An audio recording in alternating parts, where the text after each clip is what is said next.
Assalamualaikum warahmatullahi wabarakatuh. Di sini saya Hanana Mafiro dari kelas VPSC dengan NIM 18130065. Saya akan menjelaskan sejarah perkembangan Islam pada masa dinasti Mughal di India. Nah, muncul kerajaan Mughal pada saat Babur berkuasa di Kabul. Situasi di India sedang dalam masa kekacauan. Nah, pada masa pemerintahan Ibrahim Lodi, kesempatan ini sebagai pintu besar bagi Babur untuk merealisasikan impiannya, yaitu memperluas imperium sampai di India. Sultan Babur segera menyiapkan pertempuran untuk menjatuhkan Raja Lodi. Pada tahun 1526 terjadi pertempuran besar di kota Panipat. Sultan Ibrahim Lodi dapat dikalahkan oleh tentara Sultan Babur dan berakhirlah kerajaan Delhi.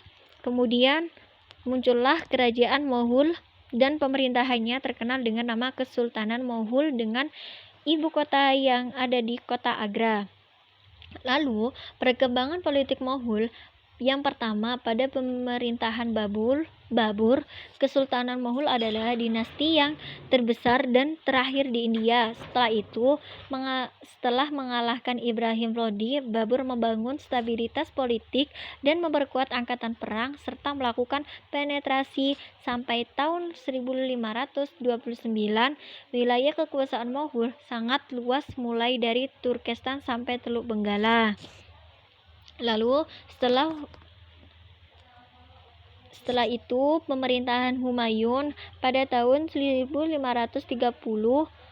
Babur meninggal. Humayun naik tahta menggantikan ayahnya dengan menghadapi berbagai persoalan, gerakan desintegrasi dan ancaman usaha menjatuhkan kekuasaannya, termasuk dari saudaranya sendiri. Waktunya lebih banyak untuk menyelesaikan Waktu pemerintahan Humayun ini lebih banyak untuk menyelesaikan masalah-masalah tersebut dan ancaman paling berat adalah dari Afghanistan.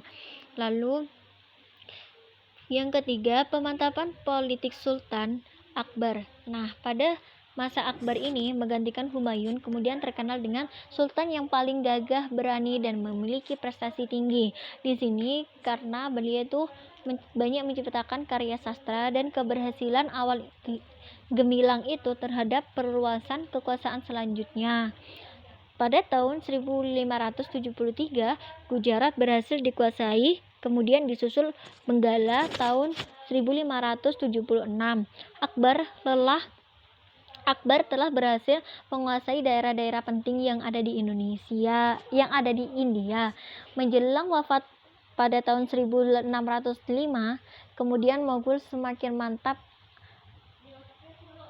dinasti Moghul semakin mantap dan bagus. Akbar juga melakukan akomodasi dengan masyarakat Hindu dengan melakukan berbagai kebijakan. Di sini Sultan Akbar itu sangat bertoleransi dengan agama-agama lain, yaitu agama Hindu.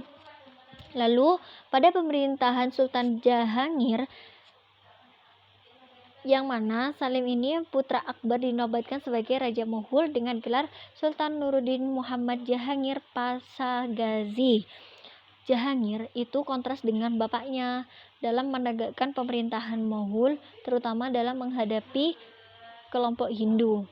Dia menghadapi konflik luar biasa dengan anaknya sendiri, sampai kemudian beliau meninggal pada tahun 1627, menyisakan konflik kerajaan. Kedua putranya bernama Shah Jahan dan Azaf Khan sama-sama berhasrat menggantikan ayahnya Salim tersebut.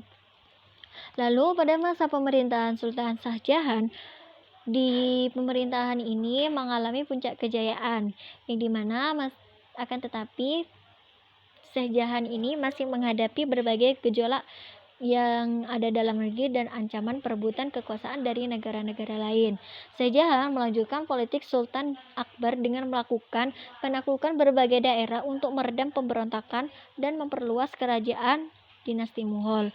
Pada tahun 1636, dua kerajaan penting berhasil dikuasai oleh Sultan Shah Jahan, yaitu Ahmadnagar dan Bijapur. Lalu pemerintahan selanjutnya adalah Aurangzeb, Alamgir, dan upaya mengembalikan kebijakan jizyah. Pada masa ini, perlawanan bangsa Maratha merupakan ancaman paling berat pada masa-masa selanjutnya, sampai Aurangzeb wafat tahun 1707. Bangsa Maratha masih memberikan perlawanan sengit terhadap Kesultanan Monggol. Tahun 1707 merupakan akhir pemerintahan Aurangzeb yang tutup pada usia 90 tahun. Pada masa ini lebih terkenang dalam bidang ekonominya karena kebijakan-kebijakan dari Aurangzeb ini sangat mensejahterakan kerajaan dinasti dan masyarakat-masyarakatnya. Dinasti Mughal pada masa terakhir itu pasca pemerintahan Aurangzeb keberhasilan menangkis perlawanan bangsa Maratha tidak serta-merta membawa dinasti-dinasti Mughal dalam kejayaan kembali. Kerajaan-kerajaan Islam yang semulanya bergabung melawan Maratha kini kembali melakukan rutinitasnya sebagai kerajaan yang berdiri sendiri. Tidak ada upaya nyata dalam menyatukan berbagai kerajaan tersebut. Dinasti Mughal tetap masih ada, tetapi layaknya sebagai macam ompong yang tidak lagi memiliki kewibawaan. Nah, sekian dari saya. Apabila ada kesalahan kata maupun perbuatan, saya mohon maaf yang sebesar-besarnya. Assalamualaikum warahmatullahi wabarakatuh.